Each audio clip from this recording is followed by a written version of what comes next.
So without any ado whatsoever, I'd like to welcome best-selling author, world-acclaimed environmental scientist, and Australia's Chief Commissioner of Climate Change. Ladies and gentlemen, please give a big Toronto welcome to Tim Flannery.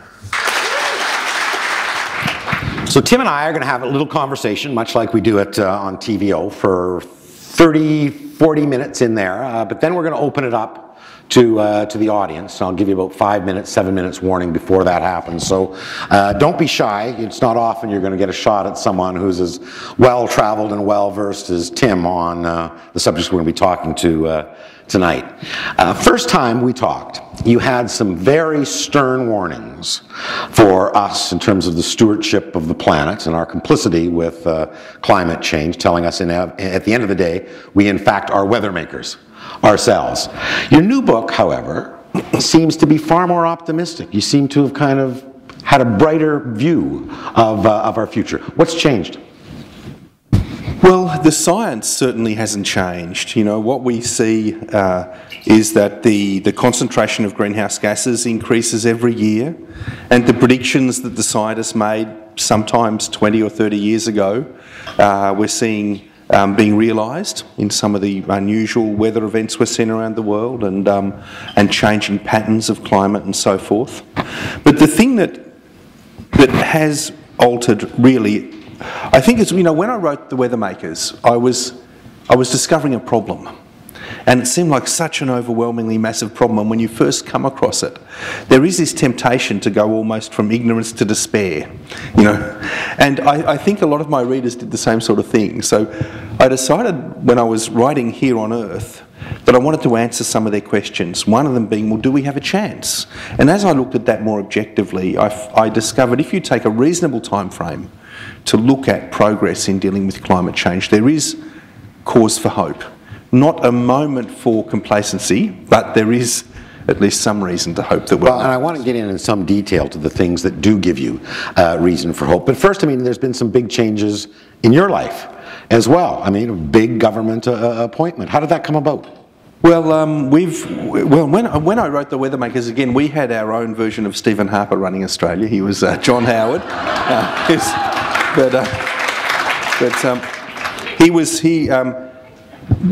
Primarily because of the climate change issue, along with some workplace reform issues, he lost government and lost his own seat in an election in 2007. We had a more left-leaning government come to power. Kevin Rudd was the Prime Minister, ratified the Kyoto Protocol, and believe it or not, the roof didn't fall in. The Australian economy just went on like it was before, despite all of the dire threats and dire warnings from those who opposed it. But it became very difficult for the Prime Minister to push forward a price on carbon in Australia, so a carbon tax or emissions trading scheme. In the middle of last year, he announced he was going to defer that, and the Australian public wouldn't stand for it. They wanted action. And so his popularity plummeted. The party realised it was in danger. They deposed him and put another person in as PM, Julia Gillard. She went to an election in October last year with a promise to set up a climate commission to engage Australians in the issue, because she understood that unless the populace as a whole had a better grasp of climate change and what some of the economic instruments that she was thinking about introducing actually meant, we didn't have a hope of getting enduring reform. Now, but she campaigned against a carbon tax and eventually changed her mind because she sensed the population wanted it. I mean, what's going on in Australia? Well, there is there's very strong feeling that we need to address this issue. I mean, and that comes despite the fact that we're the world's largest exporter of coal. So the coal industry is a bit like our tar sands in a Canadian context, you know.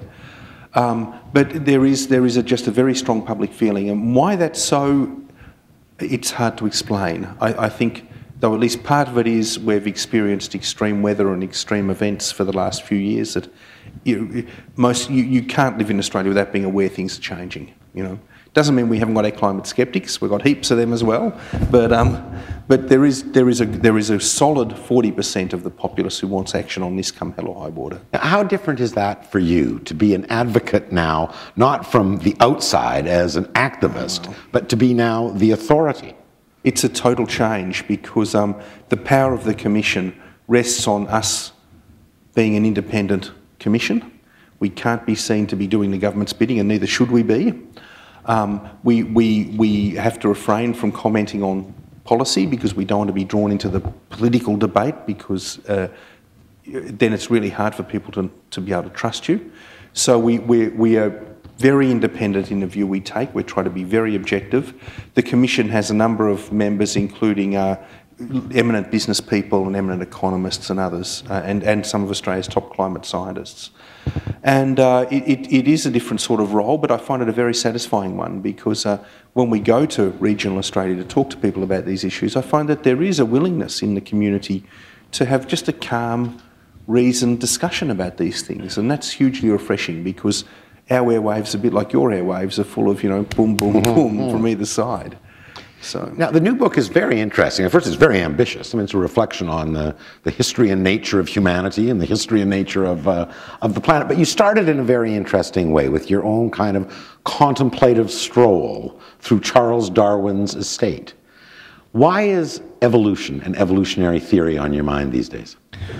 Well, it's what made us. It's what made our civilization. It's what made our Earth, in a sense. And the depth of the impact of life on the planet, and of course, evolution is what shapes life, really became clear to me as I was researching the book. And I came across this fantastic piece of research by a Danish geologist who argued that even the continental rocks of planet Earth had been created by life.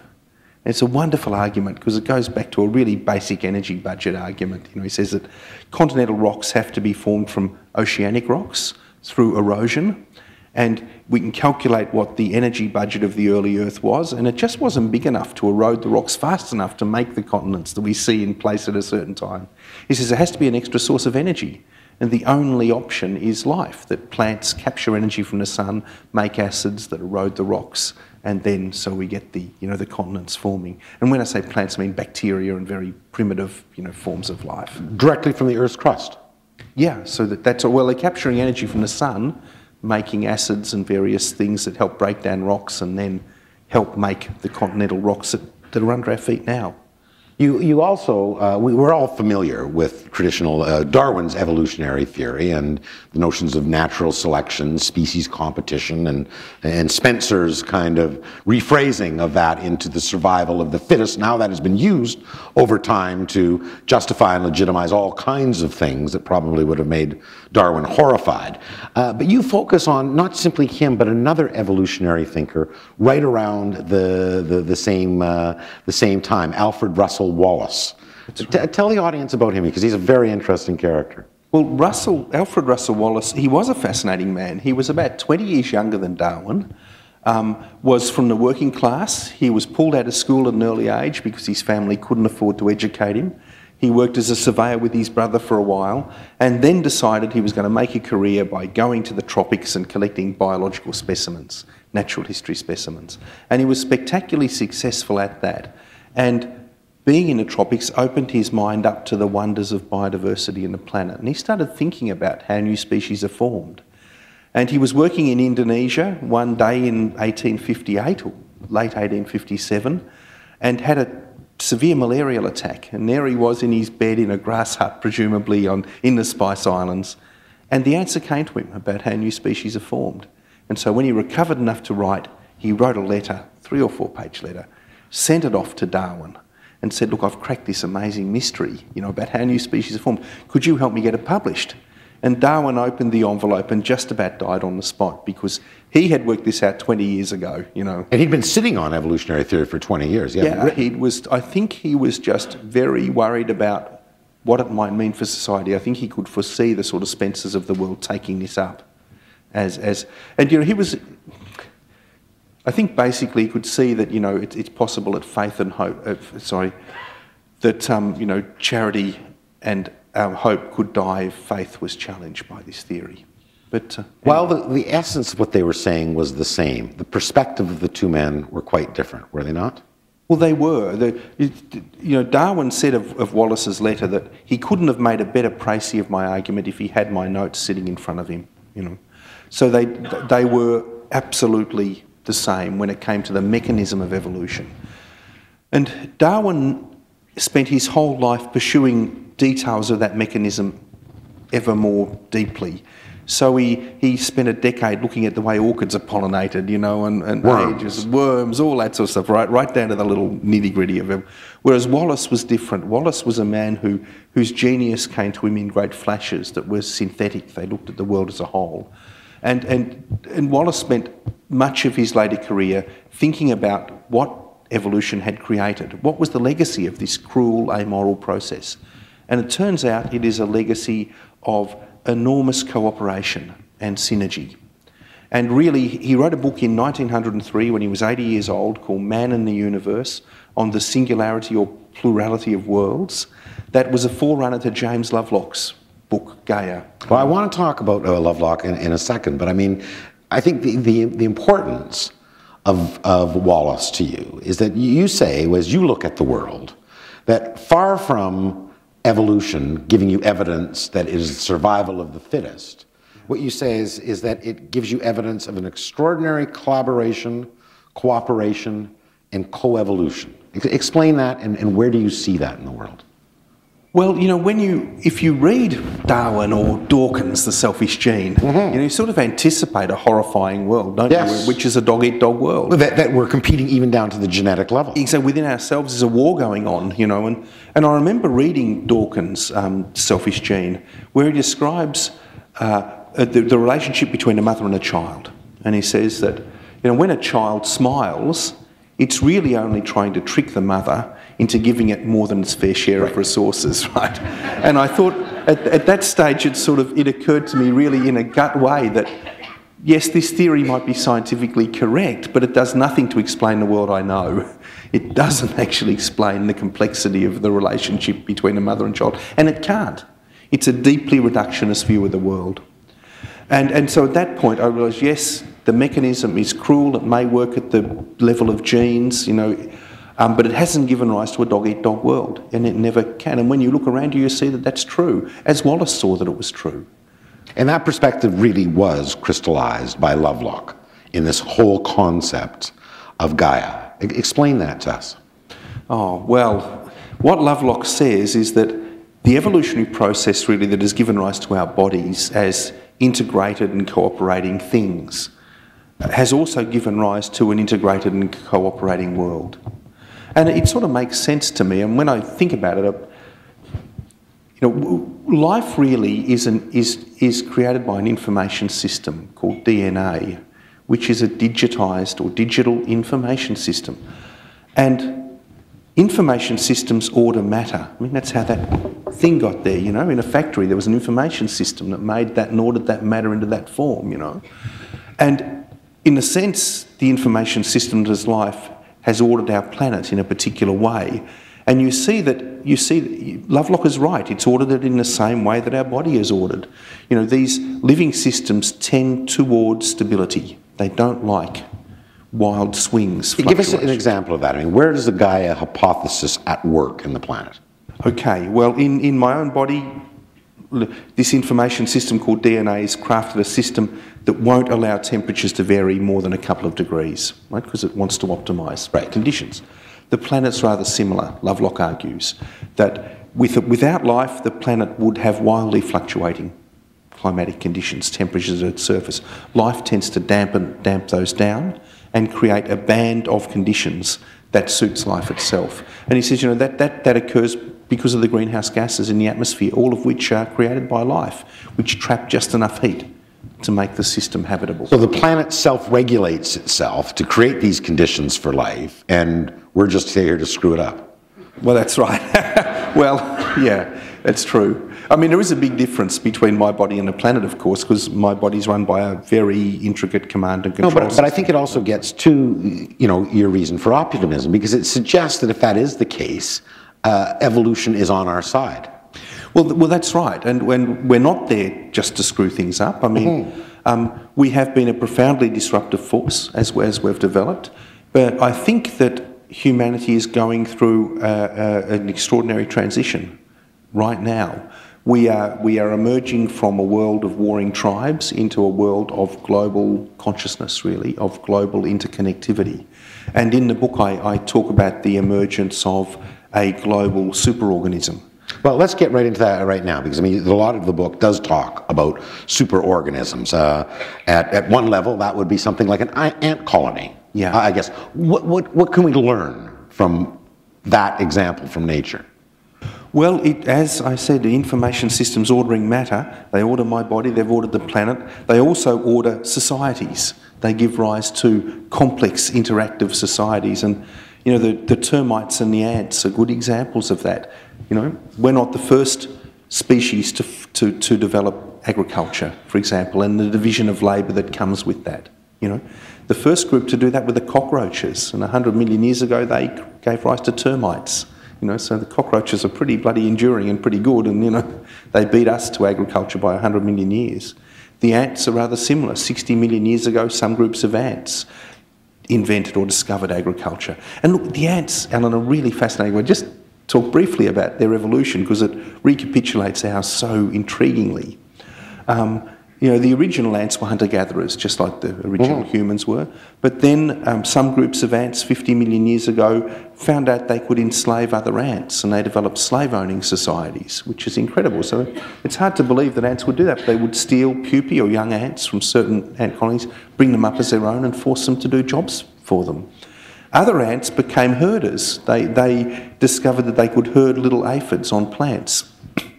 And they carry their cattle, if you want, their aphids around from place to place to where the sap runs best. They milk them, they protect them from predators. Some species even build little miniature barns for them when the weather gets bad. And it's extraordinary parallels, you know, between. And then there's other ants which developed agriculture, and it's those that really resemble our own societies most closely in some ways, because those ant colonies can form or can be made up of 8 million individuals. That's about the size of Elizabethan England, you know. Well, and a lot of our superorganisms in humanity are kind of isolated by the nation state, by the city state, whatever. But you do see forces at work right now integrating these superorganisms. That's right. And what we learn from the ants is that a single change can alter that. You know, the fire ants, you know, these ants that are invading in the US, they're a very interesting example because they started off in South America as the equivalent of nation states, every colony at war with every other colony. They got into Alabama in the 1930s and started spreading north, and a single genetic change altered that behaviour, so that now fire ants form one great nation across North America. There are no boundaries between colonies anymore. The ants, theoretically, if they could, can walk from Florida to, you know, the west coast of the US, wherever they occur. What are those forces that you see moving to the integration of, I guess, humanity at the end of the day? Sure. Well, for the fire ants, it was a genetic shift. For us, it is an emerging common belief system. And I think that we're a long way from achieving that, but you can see the underpinnings of it. And it's also changes forced by the division of labour, so the economic system. So, you know, the imperative to trade with other people is enormous. And as we become more tightly integrated... So trade, communications, transportation? Yeah, all of that stuff, driven now by the internet, by social media, so that we can communicate instantly with people around the planet. I can remember other environmentalists who I've interviewed being quite alarmed at the forces of globalization. But you actually believe that some of these forces can lead to a greater common bond and a greater understanding across nations and across continents. Look, last week I was watching TV after the debate, you know, I turned to BBC World Service, and there was footage from Syria, right, of these people, great flowing beards, thobe and gutra, women in the hijab, you know, covered up, and they were shouting in Arabic, "The people united will never be defeated." And I just thought, wow, this is, if there's a manifestation of just the common aspirations of humanity and the way that the internet's linking us all and changing things, that has to be it. And that can't be a bad thing. I guess ultimately, you know, we will see the decline of languages continue, and that's sad and regrettable, but where people want to communicate with each other at an ever, you know, larger scale, I guess it's inevitable. Even down to the genetic level, you think? Yeah, and I think, well, and genetically, of course, we are all becoming one. I mean, people are now moving around the world at such a rate that the great genetic studies done last decade to show where the origins of people lay won't be possible to do in a generation or two, because those pure groups of people who haven't moved for 30,000 years they're now just, the genes are moving, everyone's intermarrying.